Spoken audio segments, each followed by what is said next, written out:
Um, Good afternoon, Measure X Oversight Committee. I'm Barbara Meister and I'm the vice chair, and Paul has asked me to help out and lead this meeting because of the digital divide. Poor South County doesn't have great signal down there for Paula. So anyway, you've got me. So why don't we start our meeting with our roll call? And Eloise, will you be calling the roll? Are you with us today? It's Maria. It's Maria. Okay. Sorry, looking at my agenda there. Maria, would you lead us in calling the roll? Yes. Okay. So if you all would unmute yourself and respond to Maria as she calls your name. Okay. League of Women Voters, Janet Brennan. Here. Alternate, Howard Fossler. I don't think I see him. Okay.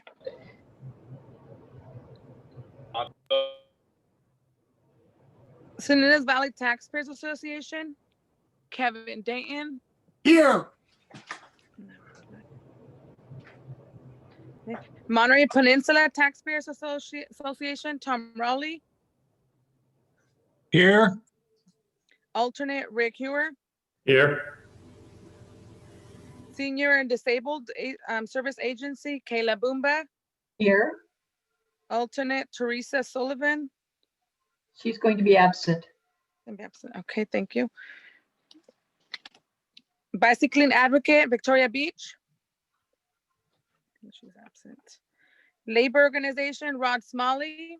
Here. Alternate, Glenn Schaller. Not here. Central Coast Builders Exchange, Cliff Asnach. Monterey Peninsula Chamber of Commerce, Dan Limesand. Here.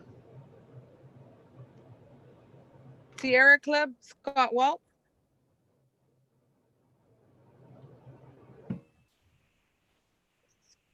Monterey Peninsula Hospitality Association, Barbara Meister. Here. Monterey County Farm Bureau, Norm Groot. Here. Alternate, Paul Arnaldo. Here. South County Rural Community Coalition, Carol Kenyon. Here. Latina Organization, Chris Barrera. Here. Pedestrian, Daniel Hernandez.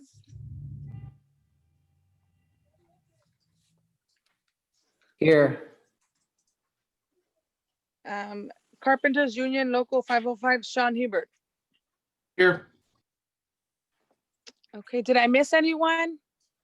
Yes, you did. Yes. So Youth College, yes. You guys want to identify yourselves, Natalie, and I think there are a couple other people who are on. So if she didn't call your name, can you please acknowledge that you're here?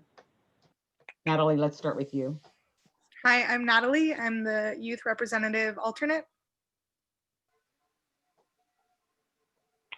This is Paula Getzelman. I'm the South County Rural Coalition. Carol Kenyon is the alternate. I'm the regular. Thank you. The transit users, neither one of them will be here from Jesus or Andrea. They both could not make it. I'm trying to see if, I'm trying to see if there's a category missed. Salinas Valley Chamber of Commerce. Is there anybody representing the chamber here? Okay. Maria, I think that might be it. Education. Anybody for the Monterey County Office of Education on board? Okay, that's it. North County, Ron or Scott? No, huh? No. Okay. Chair, we have a quorum. Wonderful. Thanks, Maria. All right, again, welcome everybody. We have a fairly, well, I don't know, light agenda. Sometimes depends on how much discussion we get into, but nonetheless, let's proceed. Let's open with public comments. If there's any member of the public who would like to address an issue not on our jurisdiction or not on our agenda today, but within the focus of our committee, we could ask them to speak now, and you would have up to 3 minutes. Is there anyone present with us on the Zoom that would be interested in providing public comments? If you could raise your hand so Mike will recognize you. Raise your hand on the Zoom.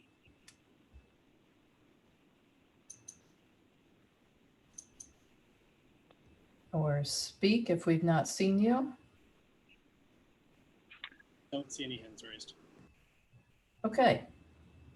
Then we will close public comment and consider our consent agenda. There are three items in the consent agenda if you include the draft minutes of both our July meeting and our May meeting, as well as the schedule for our 2021 Measure X Oversight Committee meetings, February, May, August, October, the third Tuesday of the month. Does anyone wish to pull any of these items for discussion? Move approval of the consent agenda. Thank you, Norm. Is there a second to approve? I'll second, Tom. Thank you, Tom Rowley. Seconded the motion to approve the consent agenda. Any discussion? Guess not, since we didn't pull any items. All those in favor of approving the consent agenda, please, I think, raise your hand on the Zoom. Or raise your hand physically if we can see you. I think that's the best way, or should we unmute everybody? Mike, how do you want to run this? Well, for consents, you could ask if there's anybody that is voting against, and otherwise just take that as consent. Okay, is anyone voting against? Please raise your physical hand or your Zoom hand. I see none. Mike? Okay, then the consent agenda is passed. All right, then let's get into our regular agenda. First off, we want to receive a presentation on the Measure X funded Imjin Parkway Improvement Project from the City of Marina. And with us today is Brian McMinn, the Public Works Director from the City of Marina. So Mike, if you'll share the screen with Brian, we'll look forward to hearing your report. Barbara, can I say something just a little bit to introduce this? One of the things that's really exciting about this presentation, this committee has asked that we offer presentations at every meeting about what's happening with Measure X dollars in the local cities and the local jurisdictions. What's exciting about this one in particular is that it's the first regional Measure X and there's some feedback on where that's coming from. But it's the first regional, and it's one of our major corridors that commuters travel back and forth. So that's why we're really excited that Brian is here and also a member of his staff that they're going to do this presentation. So with that, Brian, I'm going to turn it over to you, but just being here. Yes, and actually Edry's going to make the presentation, so he'll need to share a screen. But I'm Brian McMahon, the Public Works Director for the City of Marina. Thank you for having us here to present on the Imjin Parkway Widening Project. This is actually a really good time to get a presentation on this because we're nearing the end of our right-of-way and environmental phase and going forward with the, trying to get all the boxes checked for the authorization of our construction. So I like to say we're ending the near of our gestation period. It's felt like a long pregnancy from my perspective, but Edry might get into some of these details, but any questions you have afterwards, we've lived this project for quite a few years, and we're right on the verge of doing something great over here and connecting the peninsula with the valley. So with that, I'll turn it over to Edry. Thank you, Brian. And thank you, commission members, for allowing us to present this to you today. We're really excited with it. And let's see if we can get this going. All right. So hopefully you can see my screen here. Imjin Parkway. This heavily traveled corridor, we are grateful to have, but also grateful that we are able to improve with the Measure X committee support. Here, the project overview, it's about 1.8 miles of our regional arterial roadway. It's connecting Salinas to Monterey. We get about 22 to 25,000 cars a day. And unfortunately, we don't have any type of pedestrian accessibility along the corridor currently. Our class 2 bike lanes currently are not as traveled as some may feel. It's not as protected with the fast travels through the corridor. So our project hopefully will not only address the intersection improvements, but also the multimodal use of the corridor. As you can see from this map, actually, you'll see all the new developments happening around it. We have the dunes, Sea Haven. Here's future development for Cypress Knolls. We have incoming traffic for CSUMB. So in a regional aspect and in a local aspect, this corridor services a lot of different constituents, a lot of different types of people. So not only improving vehicle traffic, but also multimodal traffic through the corridor is what we were trying to tackle with this project. Here's a brief overview of what the spending was like on the different stages of the project. We are very grateful Measure X was able to give us a large chunk for our construction budget, but the overall budget was pretty substantial. And you'll see at the very end all the different hands that took a hand in helping us create this. For a corridor layout, it starts over here at Imjin Road along Imjin Parkway. We have 4 total roundabouts. Each roundabout is 2 lanes with an exit lane and a through lane. Here we have Imjin Road, and over here at Marina Heights Drive. You'll see that there's a sidewalk on the south end, a class 1 pathway on the north end, and further slides you'll actually see what improvements are on the roadway itself. Here you see Abrams Drive and the major improvements to that intersection, as well as improvements to CSUMB and the business store here. We have Abrams Park and Preston Park subdivisions that these 2 roundabouts will be servicing. And finally, improvements over by the Reservation Road intersection, along with a bus pullout, driveway pullouts for the existing infrastructure along the corridor here as well. Here we have just a snapshot of one of our roundabouts. Conceptual plans. We'll see the protected refuge islands for full pedestrian crossing. We don't have any pedestrian crossing except at the signalized intersections along the corridor. So to have it at each of our intersections is a great improvement, and we're really grateful to have full pedestrian and access all the way around. We have rapid flashing beacons, or RFBs, at all of our intersections to allow vehicles to understand that pedestrians are crossing. We have full lighting at our intersections, and then we'll get further along in terms of what it looks like in terms of beautification.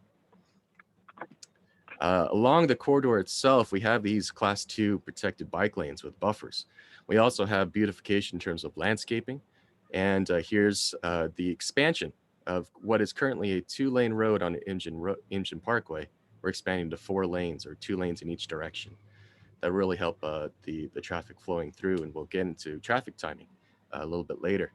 We have further improvements in terms of bioswales and landscaping beautification along the corridor. We're really not only just improving the functions, but improving the look and aesthetics of the corridor. And not just the corridor. Roundabouts aren't just functional.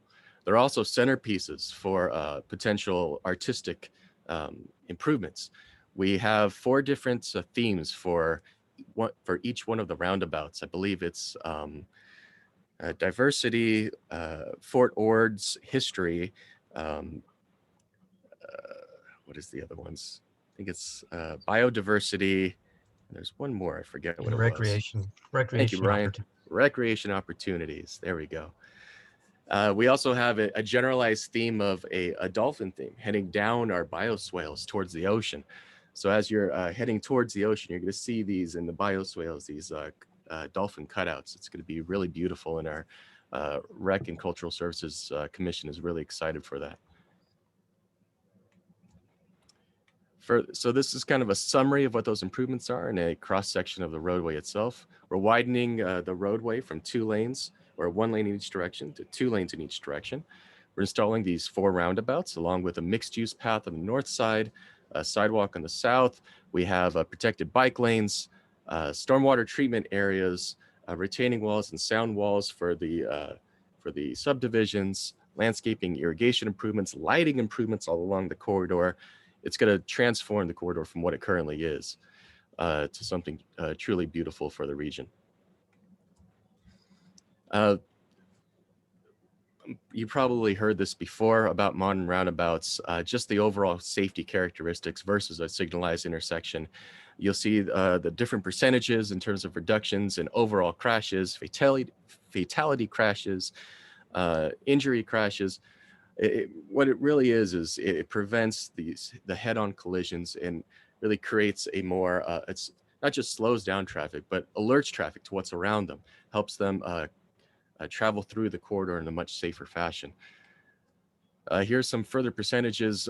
Typically, the design right now is somewhere between the 25 and 30 miles per hour range. 25 heading into the roundabout is the current design, as they could see and have time to react to pedestrians moving through the roundabout. And as you're leaving, it speeds up to 30 with a overall corridor speed limit about 35 miles per hour. That's what we're designing it towards.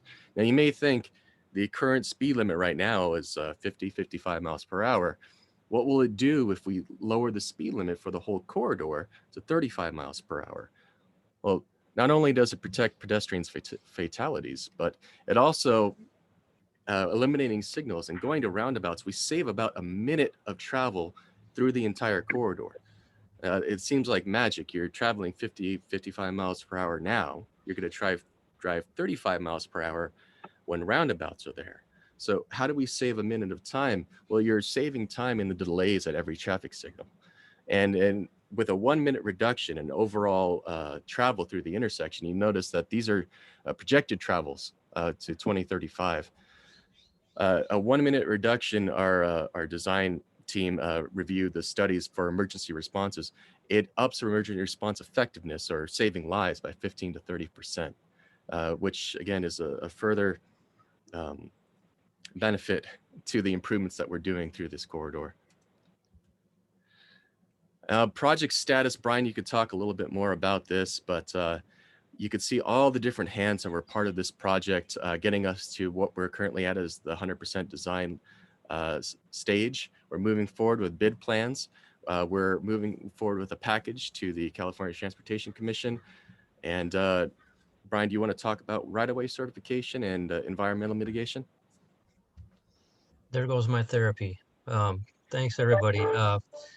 You know, this has been an interesting project from a right-of-way perspective. And, you know, you always expect that it's going to be, you know, you got to go through a process and you're going to be dealing with different parties. But all of the right-of-way on this one is in former Fort Ord. So that's one thing that's common among all the right-of-way that we had to acquire for this project. But we had to deal with the University of California, the California State University, Monterey County, and Homeowners Association for Adult Development. So, you know, any guess which one of those would have been the easiest?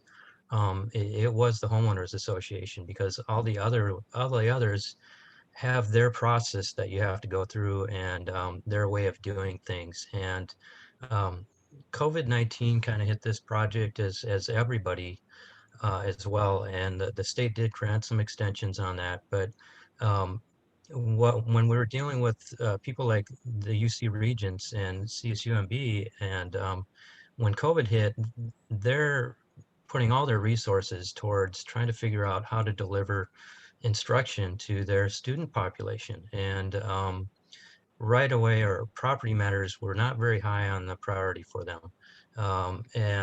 Just as we re-engaged UC Regents and got the ball rolling, the fires hit in the Santa Cruz Mountains. So it's been an interesting process, working through a lot of their requirements, what they'd like to see. And in the end, I think it's the interesting thing is probably the biggest hurdle is going to be getting over with Caltrans, because when Fort Ord, when the Army acquired Fort Ord, this was all through eminent domain. And when the Army left, all the property was transferred to various different parties through quitclaim deeds. Well, apparently Caltrans doesn't really like quitclaim deeds as well as grant deeds when it comes to right-of-way. So we're working through those details with Caltrans concurrently. But As of now, we've got escrow open on all the properties to acquire, going through some of the final agreements with the county, but we're looking to probably have these all wrapped up by the end of November. And we'll see how far we can get to with working out the details on quitclaim deeds versus grant deeds with Caltrans. But it's been an interesting journey. That's putting it very lightly. There are a lot of hands in this project. ARWS has been carrying the heavy load through, as Brian was saying, the right-of-way certification. We've had Whitson and Kimley Horn for our design, Merrill Morris for our landscaping, Parikh for our geotech, Reco and DDA, or Denise Duffy for our environmental. All of these hands are putting forth their greatest effort to get our construction planning up through, I believe, spring for 2021. Coordinating with all the different agencies and parties for a hopeful finalizing the project by 2023. We're open to any questions you may have on the project. Okay, well, thank you so much, Eddie and Brian. Before, I just want to check if there's any public comment, so I don't forget them before we open up for questions for the whole committee. Any public comment, either raise your hand or speak? No, okay. So then let's any questions for Eddie or Brian? I've got some, but I'll offer the floor to anybody else if you would.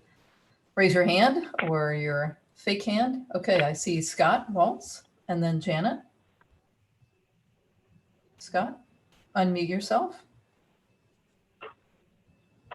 So I'm conscious that there's already a trail that parallels the road from Abrams to Reservation. In fact, it comes further west, almost to 3rd.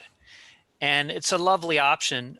It's ultimately safer because there are trees and shrubs and distance and dirt between those who might be on bikes or walking with strollers and the roadway. I understand that it's also important to build multimodal options for the roadway, but can you talk in a little more detail about plans for signage related physical changes, as well as operations that are going to move people into that potentially safer option?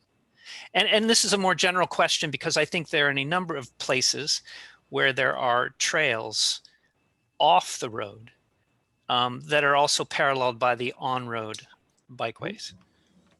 Sure. I could talk a little bit about that, Brian, if you want to chime in anytime you can. So for overall trails, we have, we have pedestrian access on the south and north side. We have I think 8-foot class 1 bike or a multimodal trail on the north end. That trail actually connects to those trails that you were talking about. I believe it over at Abrams and again at Reservation. In fact, one of our right-of-way easements or acquisitions that we're trying to deal with the UC system is for that trail connection. In terms of signage, signage is a very complex system through the corridor. You don't want to have too much or you're confusing people. You don't want to have too few so people get lost. So we have signage exhibits that I could show you, Scott, if you'd like. We could send to you. We're also coordinating with CSUMB for wayfinding signage to the college as well. So signage, yeah, it's definitely a beast on its own, but we're trying to make sure that all parties are addressed and that we're connecting to existing infrastructure that people are used to. Okay, great, thank you. And is it Eddie or Edry? How do you pronounce your name? Edry. Edry, okay. Yes. At first I thought it was a typo. Okay, Edry. Good to meet you. Thank you. Next, like Janet. Next, Janet, and then Norm. Janet, will you unmute yourself? Question about what are the estimated emission reductions related to greenhouse gases? Ooh, it's a very good question. Our 1,000-page environmental report would have that information. Brian, I don't know if you know that off the top of your head, because you tend to have that off the top of your head.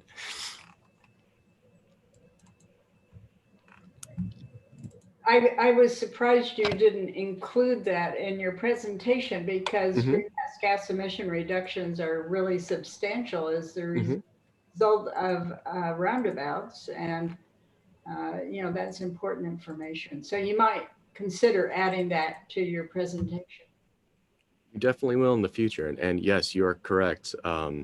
Most of our roundabout presentations, and if Rich Deal's online, he could probably give you information on that too, but has that type of information in it. And I'm trying to pull up an older presentation we did at another roundabout. Marina tends to Could you, be a leader for roundabout designs. We were the first city to build one in the region could I for the suggest, county. pardon me, could I suggest either Brian or Yes. Rich look up that Sure. question to answer Janet while we take Norm's question? And then we'll take Norm, and then we'll take Tom. Okay, Norm? thank you very much. This is a corridor that I use every day, so I'm one of the commuters that's guilty of in the traffic zone here. So I have several questions. The first is, it's about lane sizing.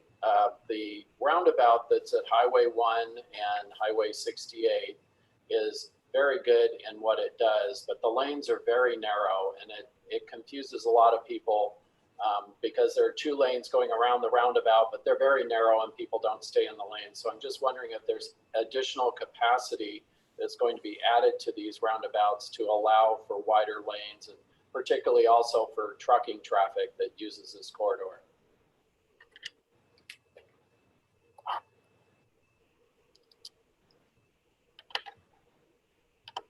Edri or Brian, can you answer Norm's question? Sorry, I was pulling up a presentation. Yes, the travel lanes through are definitely, I believe they're currently designed at 11 feet. As you enter into the roundabouts themselves, they will widen to allow better turn radiuses. We do have, this is a trucking route, it's a regional route, so they'll definitely allow for easier transitions. They won't stay the full 11 feet. They'll expand a bit in order to allow safer turning radiuses. Okay, thank you. And then my next question is related to the speed limit reduction that you talked about, and particularly in the area from Abrams to Imgen Drive. Driving that this morning, there was easily a 60 to 65 mile per hour individual trying to work around me before the narrow cutoff to 1 lane. So I'm just wondering, is there going to be some sort of traffic calming to, at least in that section, because that is a longer section and people can certainly build up speed. So I'm just wondering if there's traffic calming measures that are going to be instituted if you're going to reduce it to 35 miles an hour. I could speak to it, but if you want to go ahead. Give it a shot there. Go ahead. It's not traffic calming per se as we look at it from neighborhoods.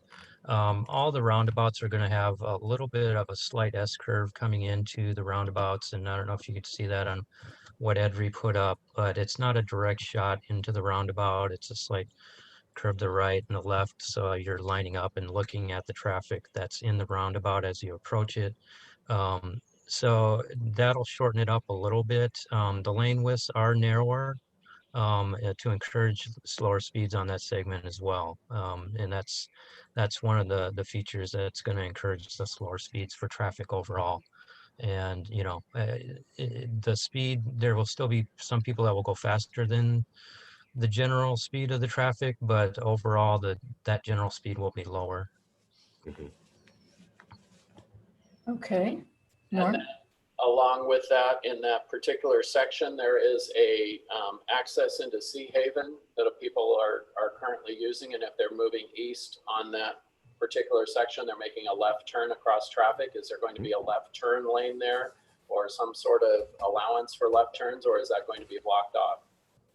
That will be a roundabout. So they'll have not at Sea Haven.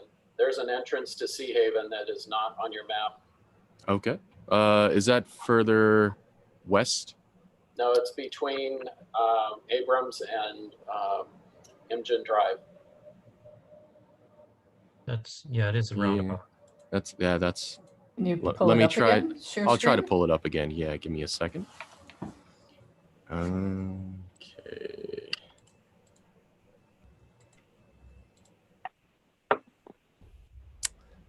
Here, you could see it right here. Yeah, and about midway through that. Yeah. So this is Marina Heights Drive right here. Oh, I see. Okay. Yeah. All right. Very good. I missed that. I apologize. Is there a plan to minimize construction impacts to traffic flow as the project is being constructed? Yes, actually, we have in the plan set a construction phasing so that for most of the project life, we will have bi-directional traffic flow throughout the entire corridor. So we'll always have at least one lane going in each direction during construction, which at one stage will require creation of a new temporary road. Of course, as you're going through the intersections, or we're doing intersection improvements, there'll be temporary moments where we'll have some detours, but for most of the project life, predominant portion of the project life, will have directions in both ways open the entire time. Okay, great, thank you. And then my last question is related to capacity, and I didn't see any numbers in your presentation. I assume that's going to be included in the EIR? Yes, yes, traffic capacity is there in the initial study, yes. Great, okay, thank you very much.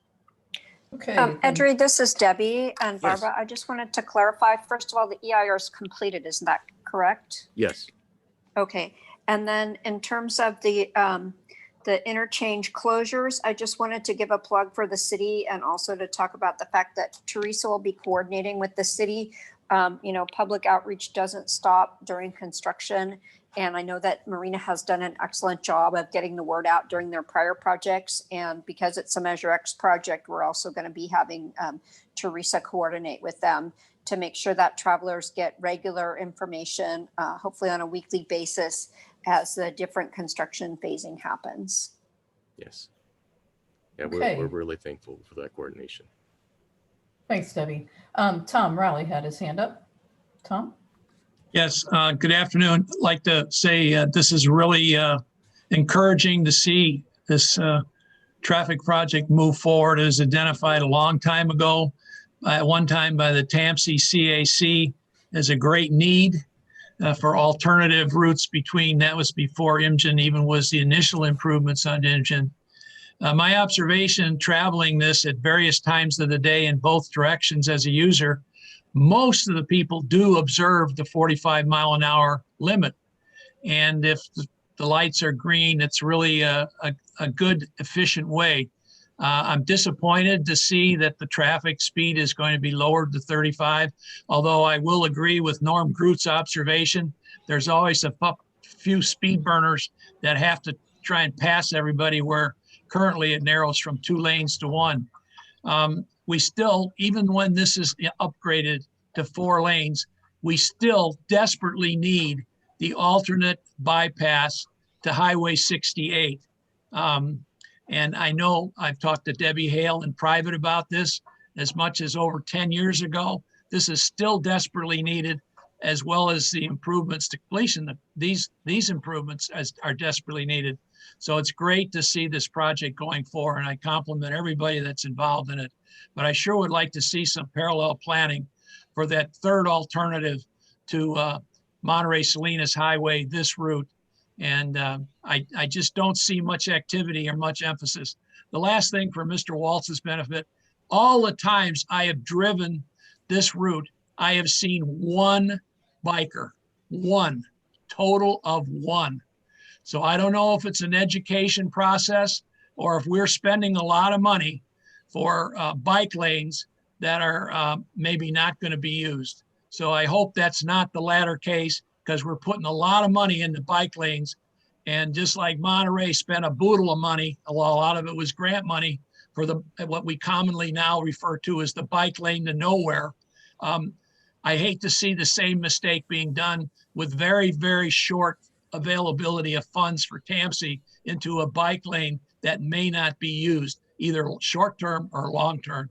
So I'm disappointed, maybe more salesmanship, maybe, I just think maybe there need to be a better look-see at what is the true demand before we start spending a lot of money on bike lanes when the need is for more capacity, especially like on Salinas Highway. And we know that the surf project is moving along. The commute lanes, this is so critical. I just really am glad to see this move forward. And I know a lot of people were involved in it at TAMC and City of Marina to finally see this coming to fruition. It's something our Citizens Traffic Committee looked at in the 1980s, would you believe, as a need. So congratulations to everybody to see this getting done. Thank you. All right. Thank you, Tom. I've got 2 questions quickly if nobody else has, but I know we got to come back and answer Janet's question. Anyone else before me? Raise your hand or wave. Okay. Chris, you've got one? Okay, go ahead, Chris. Unmute yourself. So this project has been in the works since the 1980s? According to our historian, Tom, yes. Wow. Okay, yeah, because I was just thinking in Salinas, the Baranda Road, you know, it's still not widened, and I was pretty impressed how Edry was describing the widening of MGM, and so I wanted to know how long. So over 40 years? You know, Chris, this is Debbie. I know that Tom probably has more history than I know that Tom has more history than I do, but I would say that this project has been on TAMC's radar screen since the Fort Ord Reuse Authority widened Imgen to Imgen Road. And that was really when it came to our attention that there wasn't enough money at the time for them to widen it all the way to Reservation. And that was where the backups really started to happen with the development of the former Fort Ord. So that's when it's been on our radar screen. Now, certainly there's been a lot of discussion for widening Highway 68 or having a Highway 68 bypass for a long time. And perhaps that's where the emphasis was prior to that initial widening of Imgen. All right. Okay. Thank you. Thank you. And this project, how much of this project is being paid by Measure X funds? I believe it was 17 of the 42. And Edry, maybe you can kind of, from your perspective, how long you've been involved in the project where we're actually actively involved in environmental studies and design, because there, a lot of the stuff was envisioning back in the 80s, but the active work and actually funded project moving forward is not that long. Some of that is programming and just getting the programming lined up in the queue. But Edry might be able to give you a sense of, once you reach that start line, what does that look like? Right. We secured funding for the first phase, I believe, in 2012. And then that's when very early environmental started. But for this phase of the project, we started this one in 2015. Yeah. Environmental took some time. It was a very large document, a lot of aspects to review. And I have the numbers for the emissions. Yes. Go for it. It is reduction in CO2 or greenhouse gases, 1,869 tons per year. Okay, did you get that, Janet? Thumbs up. Thank you. All right, wonderful. One last question. I had 2, but I'll just make it 1 since I want to keep us moving. The idea of the art in the middle of the roundabouts, that's a creative idea. Just curious, what's the source of funding for that aspect of the project? So, I mean, we have SB1 LPP, and Brian, you're gonna have to remind me what LPP stands for again. And we also have local partnership. Yeah, local partnership. There he is. Local partnership program, and we also have our local impact fee funding, or local city funding. Got it. So it's not Measure X, but it's additional funds. Nice. Okay, wonderful. All right. I see no other hands or questions. We answered Janet's question. Wait, Norm's got another one. Go for it. So I would just second that motion on the idea of the art. I was just recently in Bend, Oregon, visiting my daughter and son-in-law, and they have a lot of art in their roundabouts, and it's pretty impressive. So I think that's a great idea. It does, I think, calm the traffic too when people slow down a little bit to maybe look at the art, which is maybe a distraction. We'll see. One quick question, and this is maybe rhetorical: is someone going to get out there and fix the potholes that are developing at this point? Thank you. Yes, we will. We will continue to fix potholes until we actually construct the roadway. All right. We thank you for that. Okay. There's no vote or anything on this report, but thank you so much. That's exciting to see this project that's been in work since 2012 or even earlier finally move into planning and construction. So good luck as you proceed, and do please keep us informed as you go.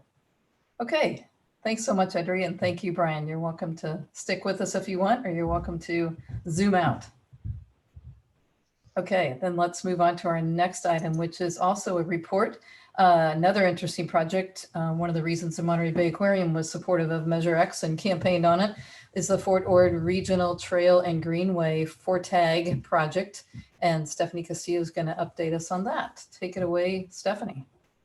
Thank you, Chair. Let me just pull up my presentation here. There we go. So yeah, the Fort Ord Regional Trail and Greenway project was secure funding through Measure X. And the project has achieved several milestones this year, which I will go over. Just to give you a little background, this is a multimodal route designed for bikes and for pedestrians. And it's planned to be 28 miles of new paved trail. So we'll be completely off-road. And it's meant to accommodate users of all abilities and all ages. So we have everyone from a child to someone in a wheelchair. And there are different loops proposed for the project, and we've separated those into 7 different segments, which you can see that roughly encircle the city's marina, the CSUMB campus, as well as the city of Seaside. And we have a section heading towards the Ryan Ranch Business Park, and also a section that goes into the city of Delray Oaks and the city of Monterey near the Laguna Grande Regional Park. So we're really creating a off-road connection for all these communities, for employment centers, for the schools. So one of the major milestones for this project was achieved back in March of this year, where the final environmental impact report was certified by the TAMC Board of Directors.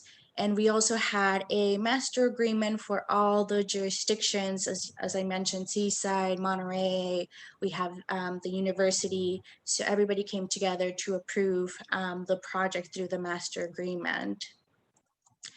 And more recently in August, the California Transportation Commission approved the use of state funding that was secured by matching our Measure X funds for the final design, the right-of-way for the first segment, which is shown on your screen now. So that first segment is gonna go from the intersection of Canyon Del Rey Boulevard with Fremont. So you'll remember there's a Safeway right at that corner, and then it will go into the parks within the city of Delray Oaks. That's Work Memorial Park and Delray Park. For a section, it's gonna be on a low volume residential street, Angeles Way, before it makes its way under a tunnel under the highway near the Frog Pond Wetland Preserve, where there will be a switchback structure built so that we can get folks at an accessible grade over to Carlton and up to Plumas Avenue. So we have a connection for students at Delray Woods Elementary, and for folks in Seaside, they'll be able to now safely walk over to the park and cross the highway without having to deal with fast traffic. So The TAMC Board of Directors is going to be considering a contract at their meeting next week to award a contract to GHD engineers for the final design and the right of way. So we're moving forward now that we have our funds secured, and in the next year or so, we'll be doing public outreach to finalize the design of what this is going to look and feel. And the agency has also been working on securing funds for other sections of the trail. We are focusing on the Cal State Monterey Bay campus in September. We submitted 2 applications, one for a segment within the university and then another connecting to the city of Marina along California Avenue. So we're hoping to hear back with good news in February of next year. We will find out whether we've been awarded funding. So as funding is secure, the other segments will move forward to final design and eventually construction. For this segment, this first segment, we're looking at late 2022 for construction. And I'm happy to answer any questions. All right. Any questions for Stefania? Raise your hand, or Rod, and go ahead and unmute. Who did she say that they were awarding the bid to? To GHD again? engineers. PhD? GHD. Engineers, that's for the design and the right of work? Correct. And it's a sub-consultant team. They are the lead. Yeah, not the construction part of it yet. Still working on the design. Correct. Okay. Any other questions? Comments? Either raise your Zoom hand or flag me down. I have a quick question, Stephanie. We went back to Tom Rowley's point earlier with regard to North Fremont, and you mentioned it in one of those slides. I forget which, or I know the map with all the different color codes. Can you tell us, will that, maybe bring that back up, will those bike lanes that are the city of Monterey constructed with their grant funding, will that connect with this project? Yes, so we are working with the city, and you can see here, let me make Can you this point big. that out? Oh. We are working with the city, let's see, there we go. To complete this last section right here from Casanova Avenue over to the intersection and into the Laguna Grande Regional Park. So we submitted, I want to say it was last year, October, a Prop 68 Trails and Greenways application. However, we were not successful in securing that grant funding, but that connection will be made to the median bike lanes in the city of Monterey. All right, so those bike lanes to nowhere will actually connect up to Fortag. Yes. Mm-hmm. All right, good to hear. We don't want bike lanes to nowhere. We want them all connected, moving people around as much as we can, at least those that are able to travel that way. Any other comments or questions for Stephanie on this project? Tom?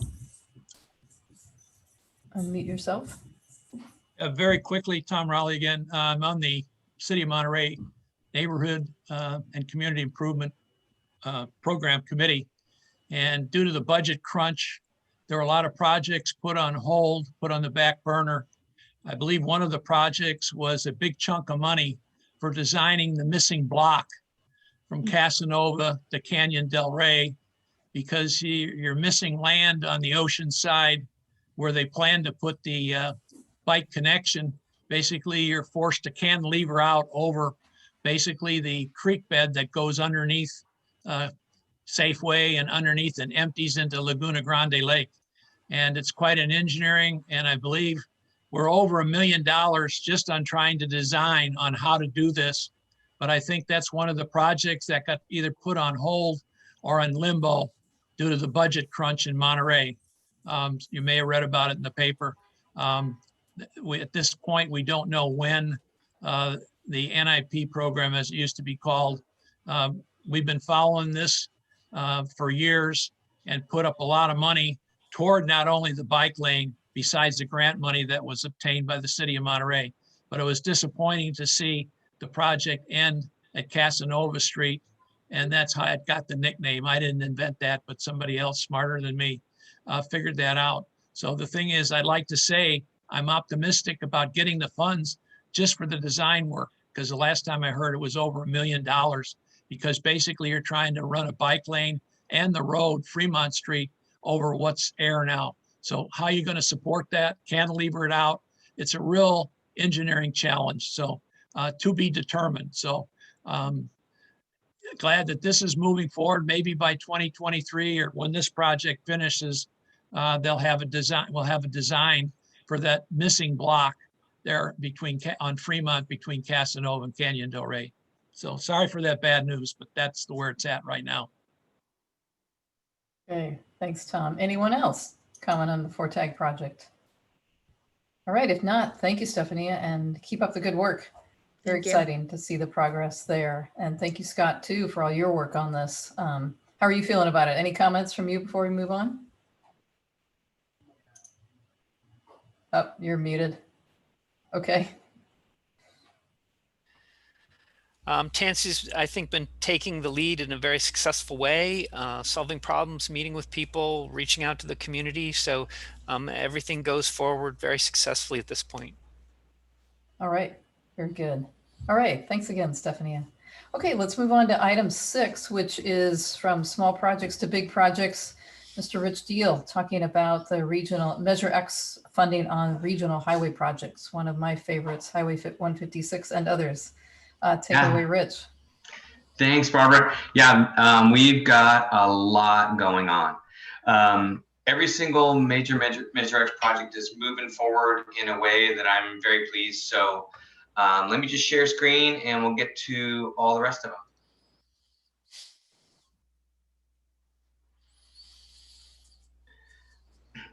All right, here we go. So here's the remaining Measure X projects that aren't MGen or Fortag.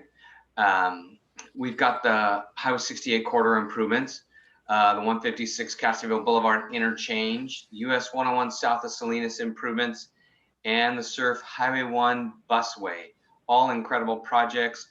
The Measure X money that was assigned by the sales tax measure is included kind of on the right there. So just for reference. So we just go through each one of these one at a time. The Highway 68 scenic corridor improvements. You've seen this layout before. Essentially, we've got every signalized intersection on the corridor, except Jocelyn Canyon, is running at a really poor level of service. A lot of delay, and we're getting a lot of crashes. So our intent is, reduce the crashes and improve the travel time, put in some wildlife crossings so we quit running over the critters, and make it a lot safer for bikes and pedestrians. Not that this is a super favorite corridor for all those, but wouldn't it be great if you didn't have to drive your car down this corridor? So we are in the environmental phase, and there's 2 alternatives that are being considered in the EIR. The first alternative is replacing each signalized intersection with a roundabout, and the second alternative is to widen each intersection to 4 lanes right at the intersection and upgrade the signals there. And the idea is these are 2 ways where we can improve traffic flow and improve safety a little bit. So we're considering both of those. Here's what the funding looks like. Out of that $50 million that's been dedicated to this project by Measure X, we've done a really good job leveraging the Measure X sales tax revenue. Only $640,000, and we're over $6.6 million for this phase of the project. And a big chunk of that is coming from the state transportation improvement program. Caltrans is doing the preliminary engineering and the environmental work. And TAMSI has hired a consulting firm to do the roundabout preliminary engineering layouts. So right now, the technical studies for the environmental impact report are the critical path. The longest lead item is the archaeological work there. Apparently, the Native Americans liked this corridor as much as we do. It is scenic, it's beautiful, and so there's a lot to do to make sure that we're not disrupting those resources. So we're expecting those studies to be done and the draft environmental impact report to be ready in March of 2023. That's a really long ways away. There's that much technical study work. And then 6 months later, we would do the final impact report. And then the next phase after that is final design and right-of-way work. And I just wanted to show you a couple of the concepts. This is Highway 68 and Olmsted. We did work with the airport on it, but let me orient you because the drawing is a little hard to figure out. On the top of the screen, this is Olmsted leading into the airport. This is heading westbound, 68. This is heading eastbound, and this heads up toward Foothill School. So let's just run this simulation based on future volumes. And this is sped up 2 times so that we're not looking at this in a really slow way. What you're seeing is that single lane of highway traffic splits out to 2 lanes at the intersection. They yield to traffic on the left. And then when it's clear, they can enter the roundabout and head on their way.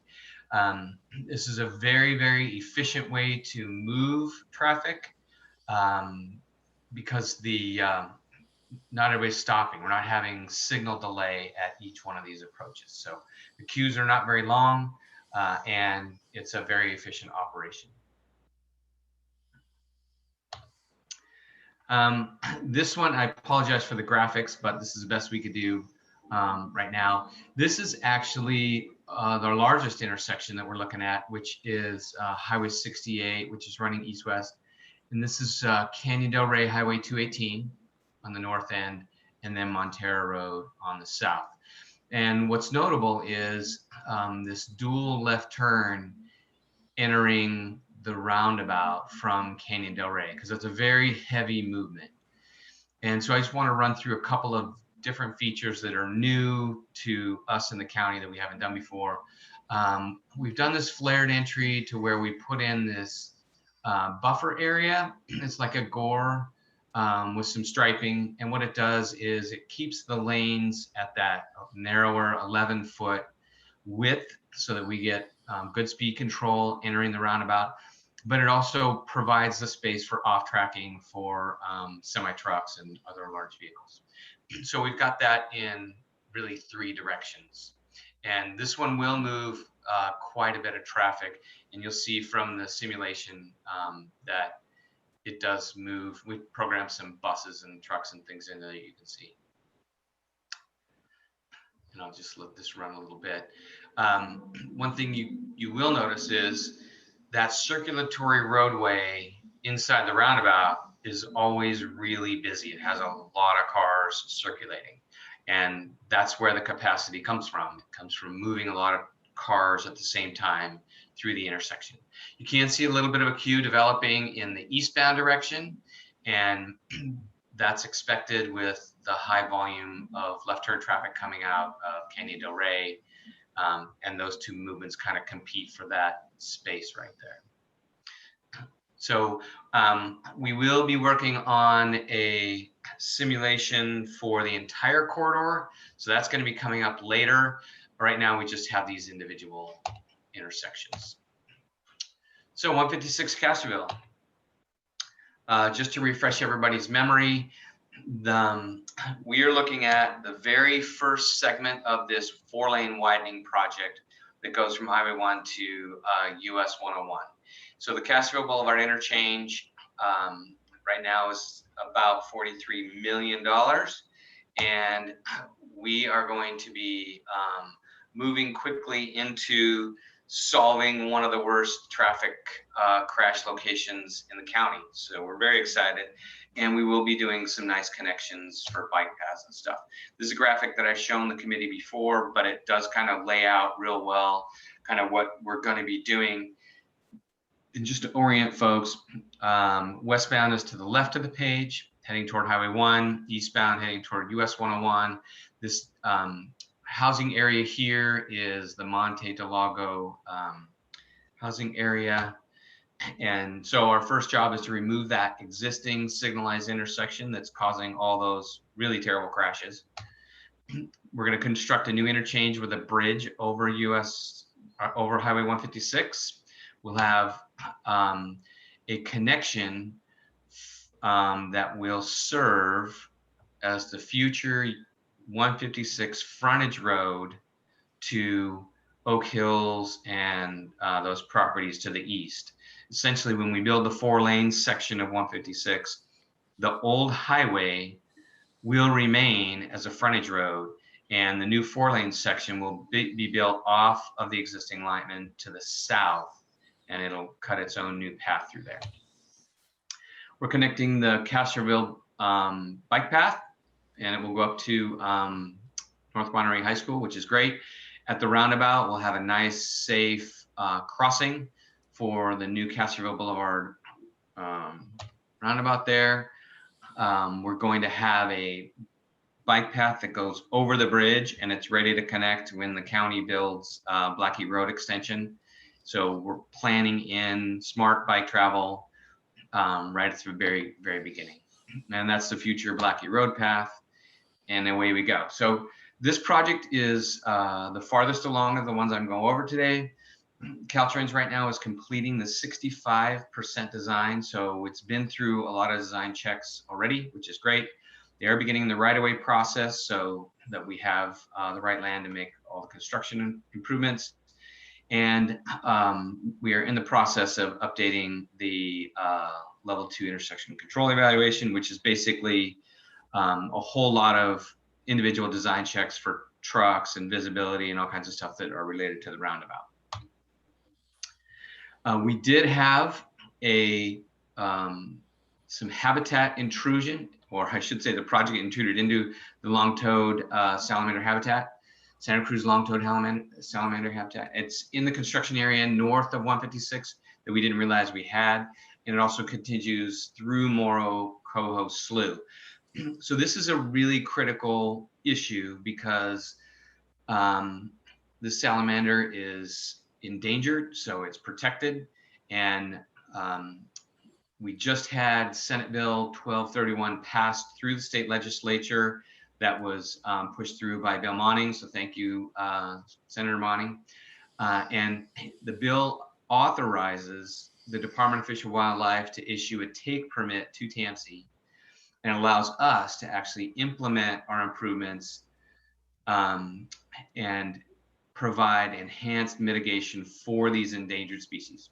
Right now, Mike Zeller is working on a regional conservation improvement plan, and we'll have some really nice habitat that will actually be great for salamanders. We want to do an amazing job with this, not just do a small little wet patch for these critters. We want to do a great job. Here's the funding scenario. Out of the $30 million Measure X money, at this point, we have used $0 in Measure X money for the design of right-of-way. So it's all state transportation improvement program. The following phase is construction. So we are going to need every dime of this Measure X money to leverage various grants, state and federal grants, to build this interchange. So that's what we've been doing. We've got a couple grants that we've applied for already. We have not been successful as of yet, but we are relentless. Here's our schedule. That 65% design will turn into 100% design and final right-of-way acquisition in February 2022.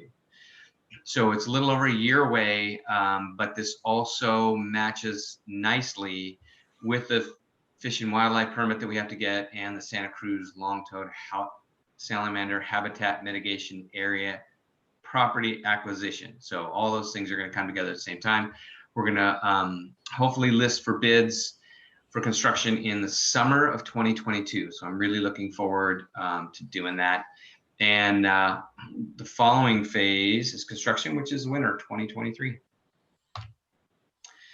And I wanted to show the traffic simulation with future volumes of the whole interchange. And I apologize for how small this is, but the interchange is pretty large, so it doesn't fit on a screen very well. So we'll watch the little ants run across the interchange.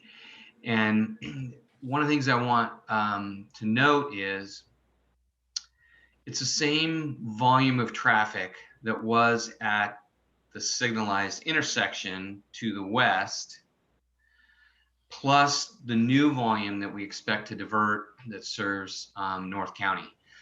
Notice operationally how there's just very, very limited queuing at each of the approaches on the roundabout. All the roundabouts will work really well for a really long time. So we won't be having to upgrade the interchange. The other thing that's important to notice is we're only building a 2-lane bridge. We're not building a 4-lane highway structure. So we're saving a lot of money by building less bridge, and we're providing that bike lane on the bridge. That bike, really, it's a separated bike facility on the bridge. So we have less width, but we get better utilization out of that space going over the highway. This also helps with limiting how much intrusion we have into our sensitive habitat areas. And you can see how the trucks just kind of cruise on through. And it just does a really nice job of handling all this highway traffic. This leg to the north here is where all of the Oak Hills traffic will be using in the future once we build the 4-lane section. So they will divert from this exit ramp to this upper road. All right, US 1 south of Salinas. This is that. Hey, Rich, why don't we Yes. just hold off and take a few questions on 156 before we Great. jump into one? Let's Is that do all right? it. Otherwise, I'll forget my question. Okay. Anybody else before I jump into questions on 156? We got Janet and then Dan. Go ahead, Janet. I assume these simulations are using existing traffic data. Is that correct? No, they're using existing traffic data before COVID that has future traffic demand added onto it for 2035. I think that's a good information to provide when you present this. So. Okay, great. Okay, and Dan? So Barbara, my question is on Highway 68. So if you want to stay on theme, since he's got the 156, I'll go for it. Okay, and then let's come back to, let's go backwards. Good idea before we go forward. Anyone else on 156? Just a quick clarification, Rich, when you are showing, yeah, stop right there. Okay. So if I'm an Oak Hills neighbor coming from, or not neighbor, but resident coming from Prunedale, I'm going to be cruising, and to get to my house, I'm coming from Prunedale, and to get to my house, I'm going to come in and queue right where that red car, I'm going to come in to the roundabout, and then I'm going to swing back to the right. I'm going to drive past my house and go through that, just that snippet of the roundabout and go to my house. Is that correct? Yeah, so once the 4-lane section is built, if you're coming from Prunedale, you enter the roundabout, you take the 1, 2, 3rd exit to the north, and you follow it all the way down the existing highway to your existing driveway entering Oak Hills. Before the 4-lane section is built, what will happen is you will enter the roundabout, go across the interchange, go east on 156, and you'll have to make that ugly old left turn into Oak Hills. So we want to build that 4-lane section as quick as we can. But if I wanted to avoid that ugly intersection or that ugly left-hand turn, and I'm coming on 156 from Prunedale, Does this allow me to avoid that ugly left-hand turn? I guess is what I'm trying to say, and maybe I'm a little disoriented here. So the answer is yes and no. So the no part is immediately after we build this interchange, we won't have the 4-lane section built to serve Oak Hills. So they'll have the same exact type of left turn into their driveway. However, we will have solved the left turn out, which is much harder. It's harder to find a gap in two directions of high-speed highway traffic out of Oak Hills. It's not as bad to make a left turn in. It's not great, but it's still, the worst movement is that left turn out. So in the left turn out, those folks will actually make a right turn onto 156, head toward the peninsula, exit onto this ramp that leads into the roundabout, and then they can go across the bridge through that roundabout and then east on 156. And I'm estimating that because the queue on 156 is so long, this movement will be faster than waiting for a gap in both directions of high-speed highway traffic. Does that make sense? Yeah. So then in the future, after we build the 4-lane section, all of the Oak Hills traffic will be on this northerly leg of the roundabout. So whichever way you're coming on 156, you'll get off and go this way, or in the other direction, come across and take that way, or Prunedale. This will be your road of choice for Oak Hills. Got it. Okay, any other 156 questions? Barbara, just to expand on that, Rich, am I correct in saying that if you're coming from Prunedale, you won't even need to get on the highway? You will use this frontage road that the existing 156 will get on if you're coming from Prunedale to Oak Hills? After the 4-lane section is completed, you go through this roundabout and there's your road. You don't have to get on Highway 156 ever. Rich, I think what Debbie's saying is you also be able to access it from the Prunedale side, from Criminal Drive and the 101. It as a frontage road, you can access it from either end. Correct. Sorry, I should have made that a little more clear. Yeah, the frontage road will do a good job serving Oak Hills. Yeah. They'll get their neighborhood back. Good. Anyone else, 156? If not, okay, Rod? Can you zoom this picture back out? I don't know. No. There you go. Great, right there. This one? Yes, thank you. So if, minus the two that are right next to the highway, you're going to send a third roundabout down by the school? So this roundabout is going to do a really good job of tying together three really important things. The first thing is this bike crossing that goes and connects to the existing bike bridge that we just built that goes into Castroville. So now this bike bridge will have really nice, safe access into North County in both directions. Because roundabouts have speeds that are far slower on the approaches, they're a lot safer. Let me see if I can get a little closer.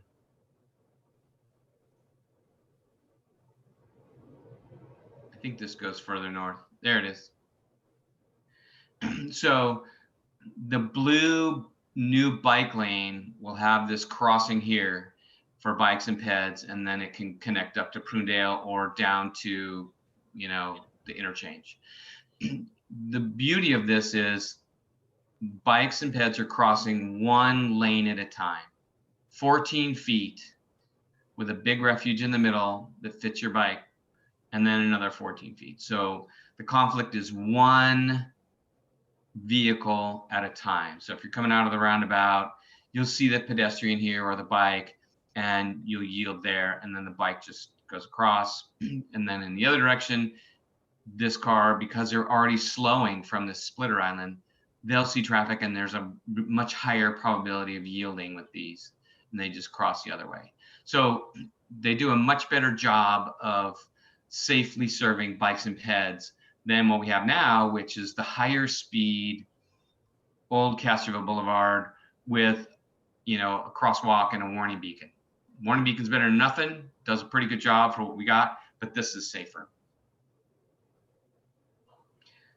And there was probably a couple other things I was thinking of at the time. Oh yeah, so the other thing this is going to do is this is going to serve all of the CHISPA housing that's going to fill this field here. A lot of CHISPA housing. So their access way is going to be off of the old highway, and they will use this roundabout to access in and out. So that's a key thing. And then similar, with Monte del Lago, they will be, let me see if I can get back here. It doesn't show a little bit. So Monte del Lago access right here is right in, right out. It doesn't have a left turn across this median. It's a solid median all the way between roundabouts.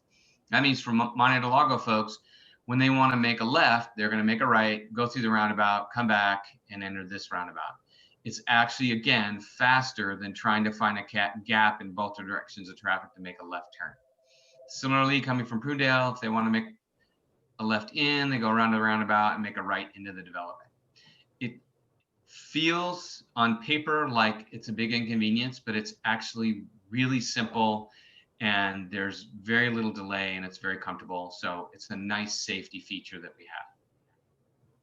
So where are we going to get all this dirt to fill the other side of the highway?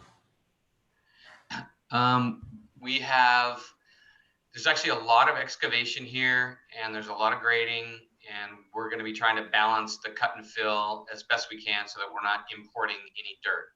Buying dirt and trucking it over is expensive, so we like to try and balance it real well.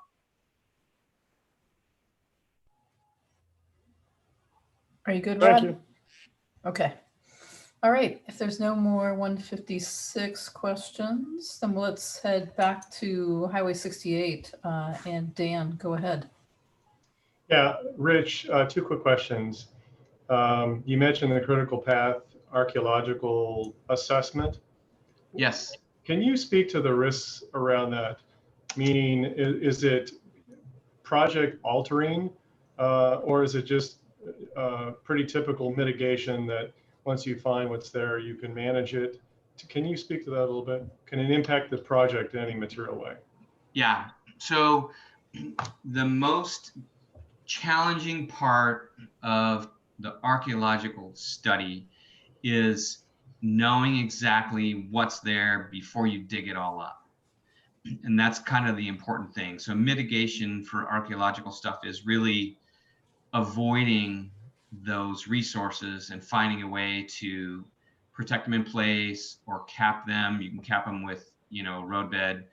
So whatever those solutions are, and again, we're just in the middle of the technical study, so we don't know exactly what's there and what the magnitude is, but that work has a huge impact on especially design grades and roadway widths and roadway alignments and things like that. So we want to do a good job getting that stuff dialed in so that we make good choices, so we can do good avoidance and and hopefully avoid any kind of archaeological disruption during construction. Because if I have a backhoe dig up, some really important stuff that's buried there, it basically stops the construction job. So the delay to construction will cost orders of magnitude more than our extended path to get the archaeological stuff done right. Now, I will tell you that there's a little source of frustration because the roundabouts have a much smaller footprint at each intersection. So there's a lot less archaeological work to do there. But because we're comparing the signal solution, which basically takes that line of cars and splits it in half, and so we've got a half mile of widening on each side of the intersection down the highway, it has a much larger area of impact for those resources. So the work is longer because of that. Got it. Thank you. The other question just goes to the sequence of each of the roundabouts. Maybe it's been discussed and I just missed it, but what is at least the initial 2 or 3 that you're considering doing? And I guess my hope is that it starts with the more problematic areas, San Venancio, but there's a couple others that I could pick. But certainly you could sit in queue for a number of lights on bad days. So what are your thoughts? That's a really great question. You know, we've been strategizing over this for quite a while. My initial thoughts are we build 3 or 4 at a time. So if we're, and I agree, I think getting the east end done first would be ideal. If we're able to build San Venancio, Corral, and Laurelis Grade all at one time, essentially doing construction at one of those 3 intersections is the same as doing construction at all 3 intersections. It's invasive, but we had the same problem with the Holman Highway roundabout, and we did a really thoughtful job of staging the construction so that we minimized impacts for most of the year. And then when we had very challenging times and we had to close down, you know, the highway or do some really hard night work and stuff or special events, we worked really closely with all the stakeholders involved and came up with detour plans that people could live with. And then we notified everybody all the time, over and over and over, in every source of media that we could probably get: text messages, you know, emails, bulletins, everything. And that allowed us to really dramatically reduce the pain of the construction, because most of the pain comes from when drivers don't know what's coming and they land in it, and then they don't have many choices. We can let them know way ahead of time what they expect and how to get around it. It allows them to plan so they don't have to get stuck in it. So that's what we plan to do. And we do have Laguna Seca right there. So we're going to avoid race days. And, you know, there's going to be other events and things. So we're going to work really hard at doing that. And I'm pretty confident it'll be pretty successful. A lot of the construction is off alignment for certain portions of the intersections. And so what we'll be doing is, you know, building the stuff that's easy to build first, push the traffic to one side or the other, and then try and build the other stuff. And then where we have to do the difficult tie-ins, it's going to be hard. So we'll do a lot of night work and we'll try and keep people moving the best way we can. So the second piece, I want to do the Monterey side, which is York, Ragsdale, 218, and Olmsted Drive. Those 4 kind of work in concert with each other. So I want to get them done right. And then the last 2 would be Pasadena and Jocelyn Canyon. Although Jocelyn Canyon, we won't be recommending a roundabout solution. We're actually going to be recommending just an eastbound right turn with the existing signal. It's the only signal that's really running pretty well. And so by just adding an eastbound right turn at Jocelyn Canyon, we get a little better performance and we save a whole lot of money. Right, thank you. All right, I think, Tom, Dan answered your question, right? Or he asked your question, correct, Tom? Yeah, you answered, Tom Raleigh again. I know Rich Steele knows this because he was with the city of Monterey, but just a point of information for the committee is that most people do not understand that the city of Monterey eastern boundary is on Monterey Salinas Highway at York Road. So entirely within the city is from where the 4 lanes coming off of Highway 1, Fremont Street, eventually, well, it's not Fremont Street. Well, it's Highway 1 Fremont if you're going north. And then it goes into what back 40 years ago was called the Thread Needle. And that was what Caltrans and the city of Monterey referred to the squinch area between where the 4 lanes ended by Santa Catalina School, the fairgrounds, and then crunched to 2 lanes before it got to Jocelyn Canyon, and then as it went eastbound. So actually, since the 80s, when the Thread Needle was originally defined between Highway 1 and Jocelyn Canyon, it's now really a thread needle all the way out to York Road within the city of Monterey boundary. The problem is, I look at the proposed, what you showed on the schematic, Rich, for the roundabout at Olmsted. It just shows 1 lane coming in along Salinas Highway from Highway 1 into Olmsted Road. It's desperately needed 2 lanes at a minimum in each direction from Highway 1 to Olmsted Road. And it doesn't, I cannot tell on this schematic, it looks like you've got west, Single as lane. you head towards Highway 1, you've got one lane merging to two there at the roundabout and one lane. So you're squinching traffic again.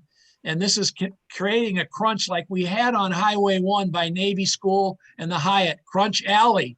You're creating a crunch alley in both directions. You need to provide 2 lanes from the existing Highway 1 all the way to Olmsted as a minimum. And if you don't consider that, I think your design is faulty. So I'm very familiar with this. I've talked to Caltrans. Our traffic committee was the one that got Caltrans to study before you got the existing lights on Highway 1. And they were well aware of this thread needle and the congestion. But now the congestion goes all the way out to York Road because we built Ryan Ranch. The county's built Montero, which is in the county. You've got Pasadena. You have all that new housing. Laguna Seca Office Park is all created. The thread needle is all the way out to York Road. So you need to figure out how to solve that. And you're a very smart guy, so I have all the confidence in the world you'll be able to figure this out. So thank you. Rich, maybe you can talk through the engineering analysis for the design here. Yeah. So one of the interesting things about 2-lane rural highways, and that's what we have on Highway 68. One of the interesting things about it is the size of the pipe is fixed, it's limited, and you can only fit so much traffic down a 2-lane road. And we're at that. We've been at that for a really long time, and Tom did a good job at explaining what that feels like. What we're not trying to do is make the pipe bigger. So in other words, that traffic coming toward York is going to be at the capacity of the highway. It doesn't get any higher. And the actual roundabouts at each intersection are designed to carry more traffic than the highway demand. Now that sounds weird, but a 2-lane roundabout carries more traffic than a single lane highway approach can fill in. So the capacity is greater at the intersections, which allows us to not widen and serve the traffic that we have. We're at a very interesting place though, because a lot of people want to widen Highway 68 to 4 lanes. You know, let's make this a big old expressway. Could we do that? Well, we could do that later. The 2-lane roundabouts would probably need to be enhanced a little bit, but they would basically be where they are and they would probably do a pretty good job. But we run into the question of, should we widen Highway 68 to 4 lanes? This is our scenic highway through this corridor. And there's a lot of thoughts on both sides. So what we focused on was, instead of making this a capacity project, let's fix the safety problems. Because widening this to 4 lanes between Highway 1 and, Abbott Street, or wherever it becomes 4 lanes down there, I guess it's near Torero or wherever, is so expensive and the impacts are so huge. I mean, the archaeological alone, like we talked about, would just be overwhelming. So it's a huge, huge undertaking. And the right-of-way would be massive. So it's beyond our ability with Measure X funds and all the grant funds we could capture right now to actually build a 4-lane highway. But we can build an intersection project. It solves the safety problems, it moves traffic better and more smoothly, and it will feel very comfortable. Will it feel better than a 4-lane freeway? Nope. 4-lane freeways are fast and fun, and it'll just feel great. But again, what do we sacrifice when we go to that place? So this is probably a bigger, huger discussion beyond this intersection project that will be years in coming. And beyond the time we have today. Rich, can we move on to 101 and the bus project? It's a time check. It's 3:30. I know I do have to lead another meeting at 4. So You guys quit asking hard questions. I won't have to talk so much. I've had my hand raised for a oh, while. sorry, Norm. I didn't see you. Go ahead, Norm.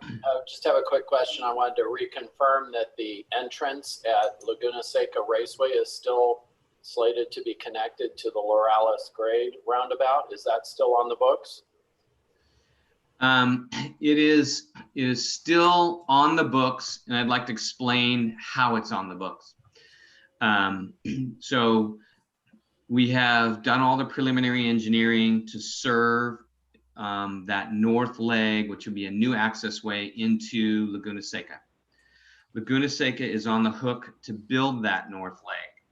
So our project will design and build the roundabout at Loralis Grade with 3 legs, and then Laguna Seca will have access to all our drawings, and they'll be able to come back and build that 4th leg under an encroachment permit with Caltrans. So basically the design is dialed in with Caltrans and their approval, and then they come back and build it later. So our project excludes essentially building that access way on private property. Does that make sense? Yeah, it does, but I'm not sure I like the answer, but that's okay. All right. US 1 south of Salinas. So that's our challenging spot between the city of Salinas and down to Chualar. This is our problem. You know, we have huge trucks, a lot of ag vehicles turning from side streets left onto US 101, and during the growing season, it gets to be really challenging. And so we have a lot of safety issues related to these essentially uncontrolled access points. Here's the collision rates. You can see Spence Road over roughly 4 years had 38 crashes, which is a lot for a little itty bitty road like that, county road, and then some of the other locations. This is where it gets really disturbing. The injuries and fatalities are far higher.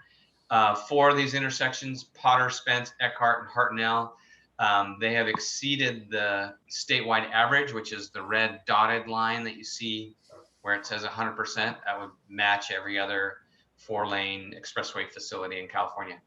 So our Spence Road is over 500% of the statewide average for injuries and fatalities.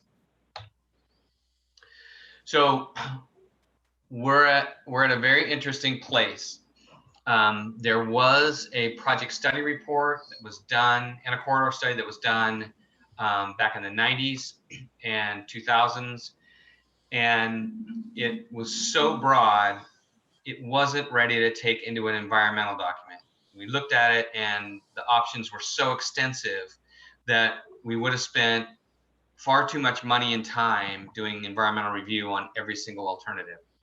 So we came up with a bridging study, and what we're doing is looking at all the alternatives based on community outreach needs and goals. We're taking into consideration the growers, the shippers, the owners, the residents, the farm workers, everybody down there, and the commuters that use that area.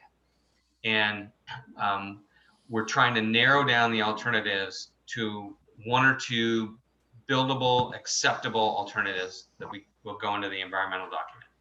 And this outreach we started is actually doing a really good job. So here's where we are right now. We've completed the first round of community outreach. The base mapping is done for that entire corridor. We have intersection counts underway, and we have finished a drone survey. So here's what our outreach looked like, our virtual outreach. We were very grateful that we had a lot of participants and a lot of interest and a lot of questions. It was really, really well done. And these are some of the graphics from that meeting. We talked about, you know, what we do at each of the intersections. The graphic on the right is showing a heat map of where the crashes are. and you can see there's kind of a bar graph by year, and you can see how they've gone up dramatically since 2014. So very pertinent information and was really good. Here's where the funding is. We're in the what we call preliminary engineering and environmental phase. So we're spending roughly $440,000 of Measure X money on this bridging study. And the next phase will be that preliminary engineering and environmental document work, the EIR, with all the studies. And that will be using state transportation improvement funds, which is great. Our next steps, the consulting team is working on compiling the traffic data and creating the modeling, which will show where will traffic go when we close an intersection on Highway 1. So nobody will be able to make lefts anymore across Highway 1. What highway? US 1. Sorry, US 101. No one can make a left out there. So where are you going to go? Does everybody go to, you know, Old Stage Road, or does everybody go to Abbott interchange? Does everybody go down to Chular? Wherever that modeling takes us, we'll look at those different choices and we'll know the magnitude of traffic that's going there, and we'll be able to very deliberately choose options for improvements that will make traffic function in that corridor. After we get the modeling done, we're going to be going into concept development. So we'll have improvements that'll actually work. And then we'll be, again, repeating the outreach work to where we can talk with folks. What does this do to your farm? Can you get out? Does this work? Does it not work? What's the problem here and there, on and on. Following that concept development, when we get those alternatives that work, we're going to be preparing a supplement to the project study report that exists, which will launch us into that preliminary engineering and environmental document phase. Should we stop there? Anybody want to do Sure, questions? let's do. Any 101 questions about this project so far? Rich, I think in the interest of time, we could stop there since I just recently had an update on the SURF project. Okay, great. Rod, are you waving your hands? Go ahead, Rod. Yes. Who did the drone survey? GHD, our consulting team, hired a local drone operator, and I don't remember his name. Lori might. Lori? I don't know. Be a licensed surveyor? You know what? I don't know, but we do have a licensed surveying team as part of that. And so the important work is done by licensed surveyors.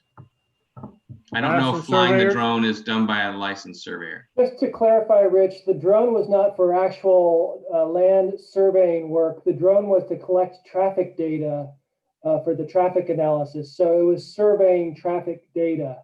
So it didn't need to be a licensed surveyor. Right, correct. Okay, so who did the survey?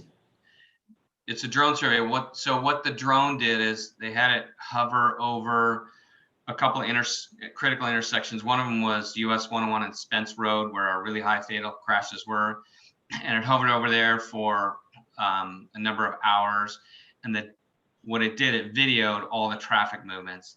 And from that data, we have an algorithm with the consulting team that will basically tabulate all of the near misses and what directions they happen and what the magnitude of those are. So we'll have a better grip on, you know, not just what crashes are being reported, but what are the movements that are happening that are really challenging. And it's going to help a lot with how we craft our each specific solutions for those intersections. And Rod, we'll have to get back to you specifically with specifically who did the survey itself for the drone work. We'll get back to you on that information. Okay, but who did the initial survey?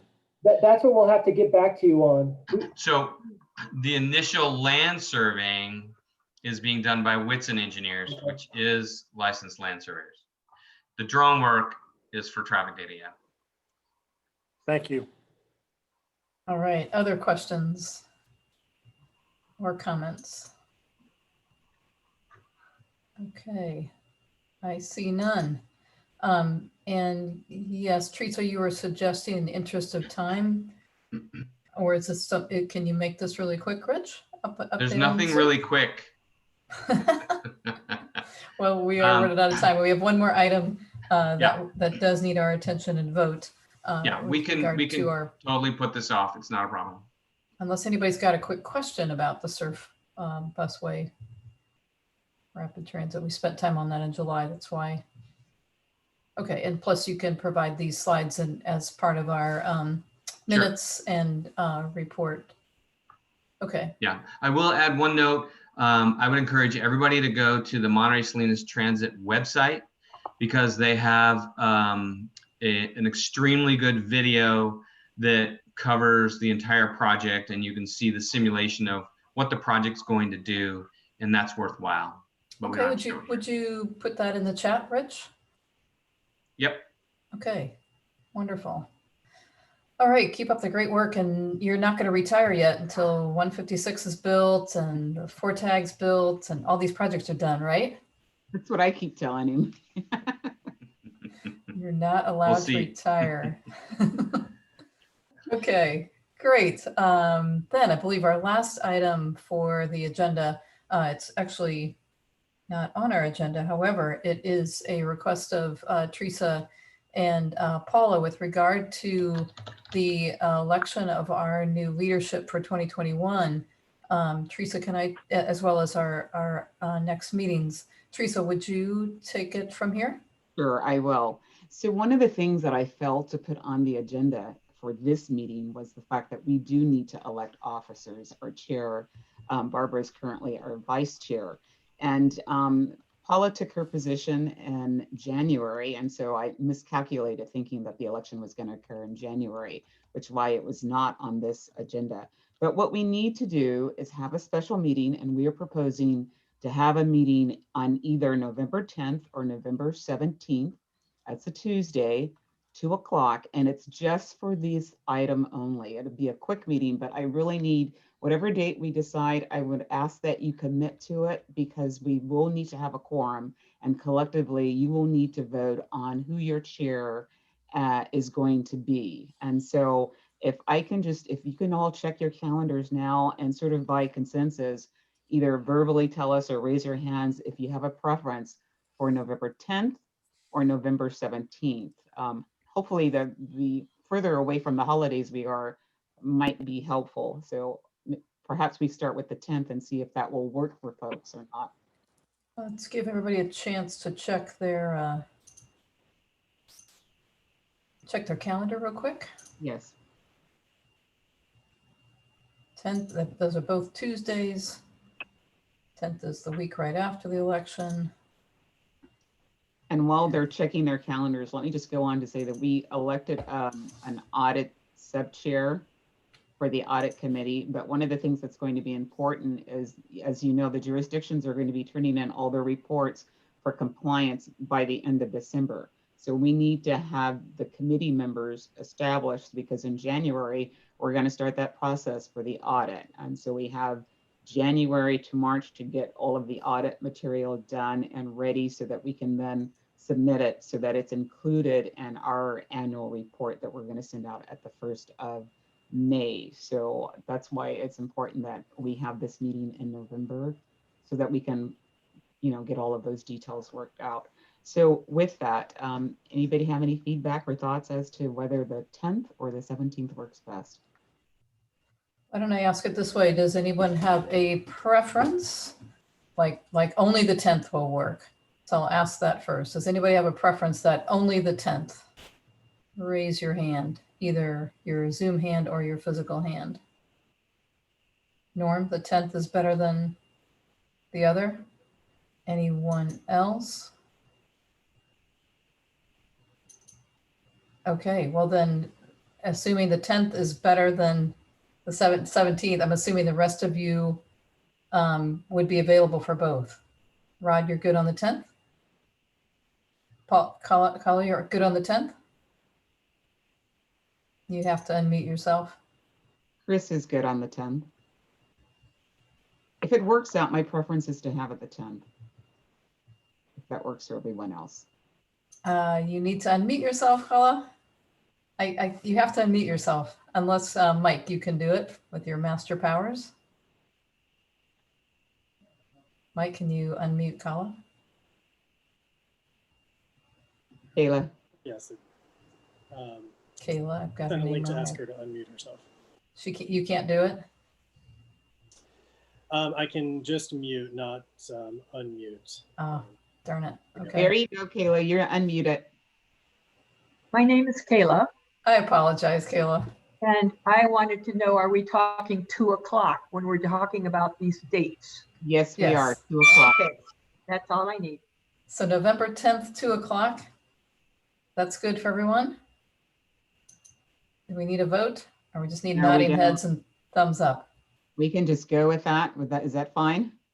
Okay. Yes, we got Let's make thumbs it up. that. And then real quickly, one other thing I just want to share, and let me see if I can share my screen. I want to plug, let's see, maybe not. I didn't get it. Okay, so I want to plug our Go 831 Smart Commute. In October, we do a Smart Commute Challenge, and life has changed for all of us in the different ways that some people are working, some aren't, some are telecommuting. And so I just want to give a plug that this challenge is going on the entire month of October, and it's not too late to sign up for it and still get credit for the trips that you have logged. Any mode that you go to or from work or about in your community. We have partnered with Blue Zones, Monterey County, and the city of Salinas on this project. There's a chance to win prizes, and folks can register at go831rightamigos.com. I'm going to send this poster to all of you after this meeting. It's available in English and Spanish.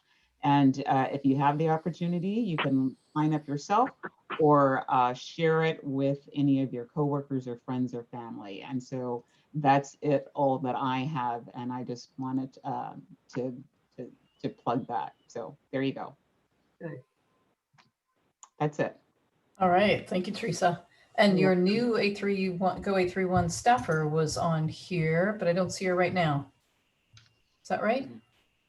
Tracy may have been on earlier. I don't see her. I was looking forward to meeting her. We'll do that next time. Okay, any other announcements? Okay, Tom, you got the last word. Unmute yourself. Tom, again, I don't know what's about the last word. I thought the correspondence and the income for the revenues was a little tricky finding it. That was attached. That shows that surprisingly, we did not get as big a hit from the second quarter, April through June, as we expected, because online sales were higher and people that bought cars bought more expensive vehicles or trucks or whatever. So the dip in sales tax was not as great as expected. I thought this was very interesting. Of course, we don't know about the third quarter, July through September, but it looks like with the lack of a funding program from the feds, there's going to be more people coming up short on their personal budgets. I do know that foreclosures on housing are starting to heat up. While there's moratoriums on rents and special rent assistance programs, I think we can expect that there's going to be troubles maintaining the momentum for sales tax. But again, I would suggest if there is, this is my personal suggestion, the biggest project that's a shortfall that we need money for is the Highway 156 project. I'd again like to suggest that the TAMSI board and Debbie figure out a way, if we have any kind of revenue above what we originally budgeted for in the ballot measure, to take a look at putting that towards Highway 156, the shortfall to get that project done. So thank you. All right, thanks, Tom. That's an interesting idea. All right, any other questions, comments, announcements? If not, I really thank the staff for the presentations you gave us, keeping us informed and engaged on the work that you're doing.